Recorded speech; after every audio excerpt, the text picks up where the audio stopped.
Welcome to fats about AP. నేను లక్ష్మణ్.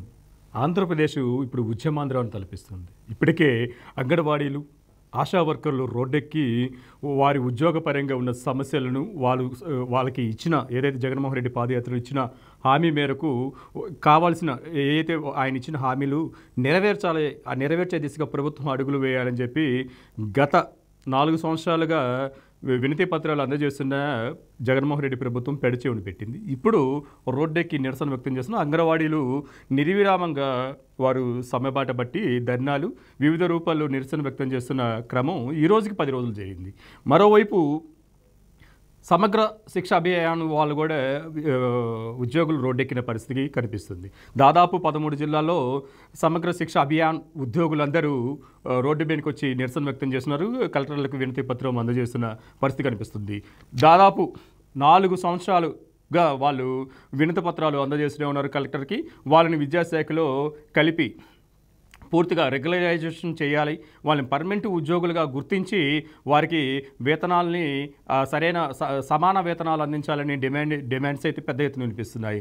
ఇదే అంశాన్ని ఎన్నికల హామీకి కూడా జగన్మోహన్ రెడ్డి గారు ఆయన పాదయాత్రలో ఇచ్చిన పరిస్థితి అయితే ఉంది.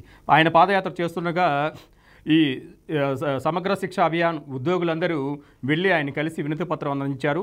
మమ్మల్ని ఉద్యోగులుగా గుర్తించాలి, అదేవిధంగా ఉద్యోగ భద్రత కల్పించాలి, గ్రాట్యుటీతో పాటు హెచ్ఆర్ సంబంధించిన అన్ని విషయాలు ప్రభుత్వ ఉద్యోగులకి ఏదైతే బెనిఫిట్స్ అందిస్తున్నారో అన్నీ మాకు అందజేయాలని చెప్పి వాళ్ళు వినతి పత్రం ద్వారా జగన్మోహన్ రెడ్డి గారి పాదయాత్రలో ఉన్నప్పుడు అందజేసిన పరిస్థితి వాస్తవం.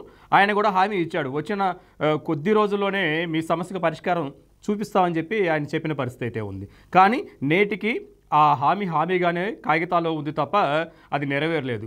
ఆ హామీని ఖచ్చితంగా నెరవేర్చాలి అని డిమాండ్స్ చేస్తూ ఇప్పుడు ఉద్యోగులు రోడ్డెక్కిన పరిస్థితి అయితే ఉంది. వాళ్ళు ప్రధానంగా వినిపిస్తున్న కొన్ని డిమాండ్స్ మనం చూస్తే సమాన పనికి సమాన వేతనం, ఉద్యోగ భద్రత, గ్రాట్యుటీతో పాటు ఉద్యోగులను విద్యాశాఖలో విలీనం చేయాలి, రెగ్యులైజ్ చేయాలి, హెచ్ఆర్ పాలసీని అమలు చేయాలి. ఇవన్నీ కాక నెలల తరబడి ఏదైతే వాళ్ళకి జీతాలు పెండింగ్లో ఉన్నాయో నెలల తరబడి ఉన్న ఆ జీతాల పెండింగ్ని రిలీజ్ చేయాలి, వాళ్ళని ఆదుకోవాలి. ఎందుకంటే దాదాపు తక్కువ జీతంతో పనిచేస్తుంటారు ఈ శాఖలు. తక్కువ జీతంతో పనిచేస్తూ కూడా అధిక ఒత్తిడిని వాళ్ళు అనుభవిస్తూ ఉన్నారు, ఎప్పటి నుంచో అనుభవిస్తున్నారు. కానీ జగన్మోహన్ రెడ్డి గారు వారికి ఎన్నికల్లో ఒక బిస్కెట్ వేసినట్టు ఒక హామీ వేశారు, అది మరిచారు. ఇప్పుడు ఆ హామీ నెరవేర్చాలని చెప్పి వాళ్ళు డిమాండ్ చేస్తున్నారు. అది న్యాయపరమైన డిమాండ్. సమాన పనికి సమాన వేతనం అడుగుతున్నది కామన్గా వాళ్ళు ఎప్పటి నుంచో అడుగుతున్నది. అది ఇస్తానని చెప్పి మభ్యపెట్టి వారితో ఓట్లు వేయించుకున్న తర్వాత ఆ విషయాన్ని మరిచారు అన్నది ఇప్పుడు చాలా క్లియర్గా కనిపిస్తుంది. అందుకనే వాళ్ళు ఈరోజు రోడ్డెక్కారు. దాదాపు 13 జిల్లాలో సమగ్ర శిక్ష అభియాన్ ఉద్యోగులందరూ నిరసన బాట పట్టారు. అన్ని కలెక్టరేట్ల ఎదుట ధర్నాలు నిర్వహిస్తూ వారికి వినతి పత్రాలు సమర్పిస్తున్న పరిస్థితి కనిపిస్తుంది. మొత్తంగా ఒకవైపు అంగన్వాడీలు, ఆశా వర్కర్లు, ఇప్పుడు సమగ్ర సర్వశిక్ష అభియాన్ ఉద్యోగులు, మరోవైపు రేపు 26 నుంచి మున్సిపల్ పారిశుద్ధ కార్మికులు కూడా సమ్మెబాట పట్టే పరిస్థితి కనిపిస్తుంది. మొత్తంగా చూసుకుంటే ఆంధ్రప్రదేశ్ ఉద్యమాంధ్రాను తలపిస్తున్నట్టుగా ఉంది.